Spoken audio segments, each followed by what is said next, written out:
Margarita, ¿cómo le va? Muy buenas noches. Muchas gracias por formar parte de Meridiano 64.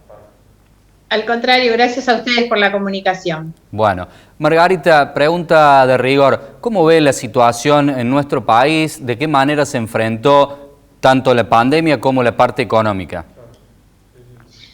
Bueno, tengo realmente una mirada bastante crítica y de preocupación sobre todo lo que viene ocurriendo. Llevamos demasiado tiempo, podríamos decir que la marca en general es la incertidumbre para todas las personas, es no saber cómo ni cuándo se va a salir de toda esta situación. Mi mirada es particularmente crítica sobre lo que ha sido la gestión del gobierno, la gestión de la pandemia, en tres aspectos centrales. Yo diría el primero, sin duda, es el sanitario.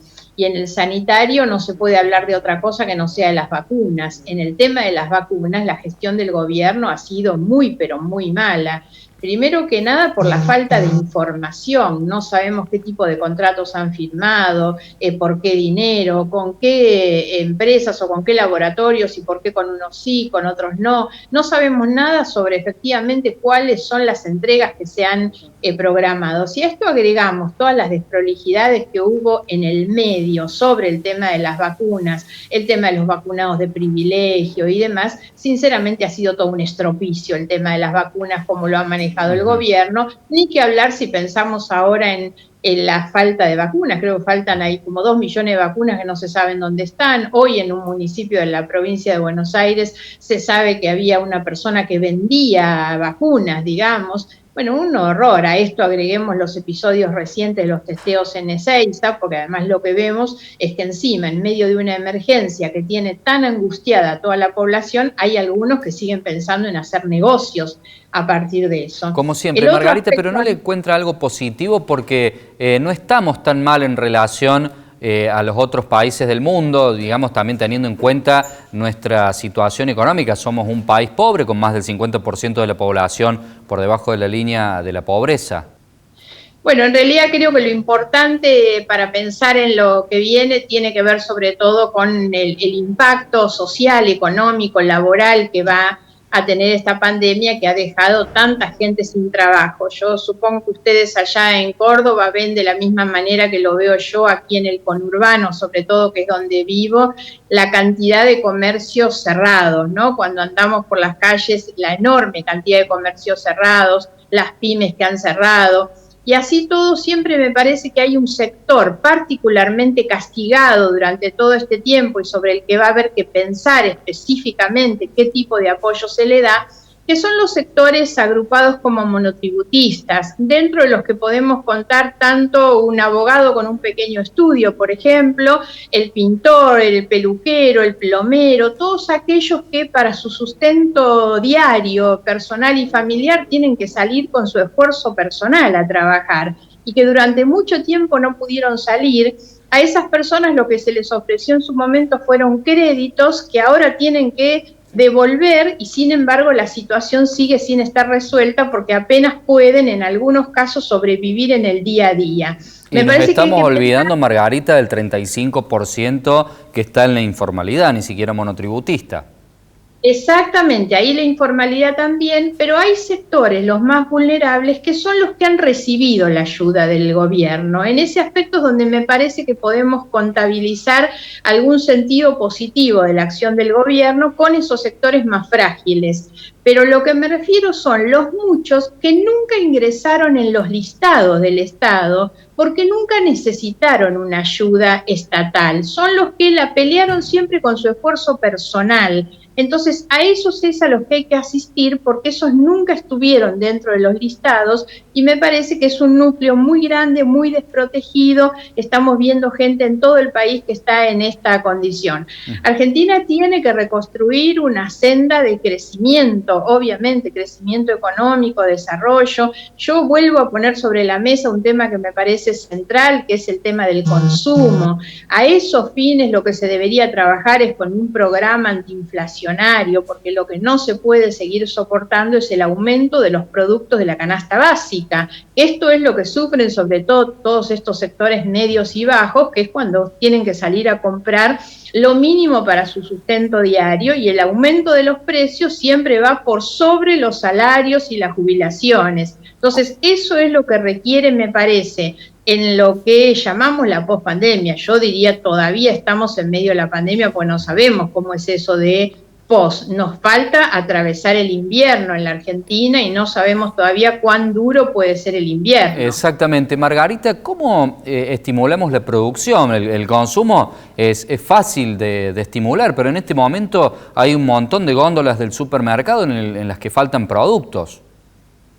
Sí, pero lo principal es pensar en el consumo, obviamente a través de optimizar el ingreso que las personas tienen. En la medida en que se activa el consumo, eso es lo que genera una mayor demanda de las cosas que otros producen. Entonces me parece que lo importante es que la gente tenga plata en el bolsillo, porque con eso es que va a comprar lo que otros producen. De lo contrario, cuando la mirada solamente se pone en la producción, podemos terminar beneficiando sectores empresarios que produzcan, pero después no vamos a tener quien compre lo que esos producen. Entonces me parece que es muy importante activar esto por lo menos de manera conjunta, pero no olvidarnos nunca de cómo activamos el consumo desde la ayuda a aquellas personas que necesitamos que salgan y gasten. Para eso obviamente que lo que hace falta también es el empleo, porque la persona depende de su ingreso, me refiero sobre todo en los sectores medios que no tienen el respaldo.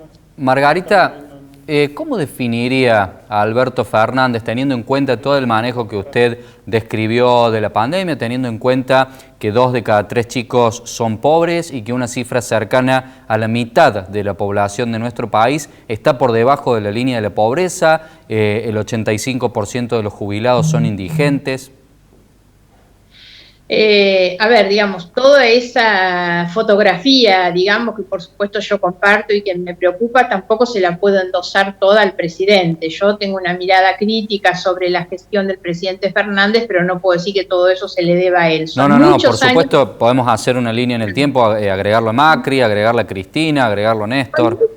Claro, muchos años de malas gestiones, sobre todo en materia económica, con el impacto social que todas estas cuestiones tienen. En el plano de lo político, yo hay algo que lamento mucho del presidente, que es la pérdida de autoridad, de credibilidad, de fortaleza. Si miramos un año atrás, el presidente entre los meses de marzo y mayo del año pasado, daba una imagen de fortaleza, de autoridad, de credibilidad. 80% de imagen positiva. Claro, me acuerdo haber estado pendiente, como estábamos todos, de la televisión cuando el presidente iba a hablar, ¿no? El presidente iba a hablar y todos esperábamos esas medidas, atentos, aun cuando el presidente nos daba malas noticias, porque el presidente pobre tenía que tomar medidas en medio de una situación gravísima. Ahora, había 2 elementos que lo hacían fuerte. Uno era esa capacidad de diálogo, de sentar a sus costados al gobernador y al jefe de gobierno de la ciudad, y lo hacía un hombre estadista, de diálogo, de consenso, y eso le daba una imagen de fortaleza. Muchas veces los dirigentes, no es un problema solamente de Fernández, creen que el diálogo los debilita. Yo soy una convencida que al contrario, el diálogo es lo que le da mayor fortaleza a la autoridad, porque demuestra una seguridad en sí mismo. Los intolerantes son los inseguros. Y otra cuestión que le daba fuerza, creo que lo mencioné antes, es verlo rodeado de ese equipo de médicos, de gente muy reconocida, muy prestigiosa. Bueno, esas son las cosas que se perdieron en un año. Entonces, hoy lamentablemente tenemos un presidente más débil, con todos los errores que se han cometido en la gestión. Y esto a mí me apena, sinceramente. Yo soy de las personas que sin haber votado por Fernández, tuve la expectativa de que podía ser distinto. Si tomamos alguna de las cuestiones institucionales, no me quiero meter a profundizar mucho en esto, pero creo que es una de las razones del debilitamiento del presidente, es que hemos visto cómo en un año la agenda de prioridades fue cambiando. Y entonces la agenda de prioridades no fue específicamente la pandemia, cómo mantener las inversiones, las empresas, el trabajo, la educación, sino que se viró hacia una agenda muy vinculada con los temas judiciales. Margarita, ¿cuál sería el rol de ¿cuál sería el rol de la oposición hoy por hoy en estas elecciones? Y a renglón seguido preguntarle si va a presentar candidatos en la provincia de Córdoba o va a integrar algún frente o alianza. Bueno, a ver, en general, primero la aclaración es que la oposición no es un todo uniforme, ¿no es cierto? La oposición tiene una diversidad de componentes, nosotros somos parte de la oposición, pero no somos parte de Cambiemos, digamos, que es tal vez la coalición más importante como opositora. Por lo tanto, creo que hay roles distintos, obviamente. Yo tengo una mirada crítica sobre cómo se viene desarrollando la disputa política. Me da la impresión que la oposición representada por Cambiemos no está a la altura de los requerimientos que tienen las urgencias hoy de la Argentina, y me parece que a veces el chisporroteo de la competencia política entre la coalición que gobierna y la coalición que gobernaba antes es de bajo nivel, porque pasa por ver cómo se echan las culpas, cómo se habla del pasado, y no veo que realmente se esté discutiendo estratégicamente y seriamente sobre cuáles son las cosas que se deben hacer en esa agenda que mencionábamos antes, ¿no? La agenda no solo sanitaria, económica, laboral, el empleo, la productividad, la inflación. Esos son los temas que deberían haber.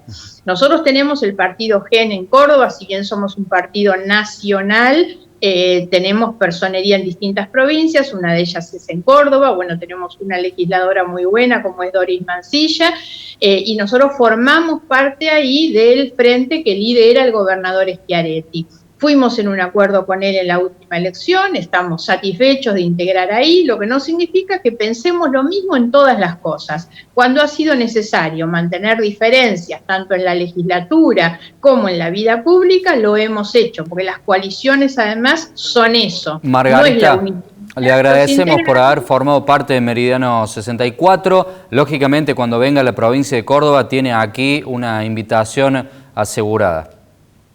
Muchas gracias a ustedes. Buenas noches.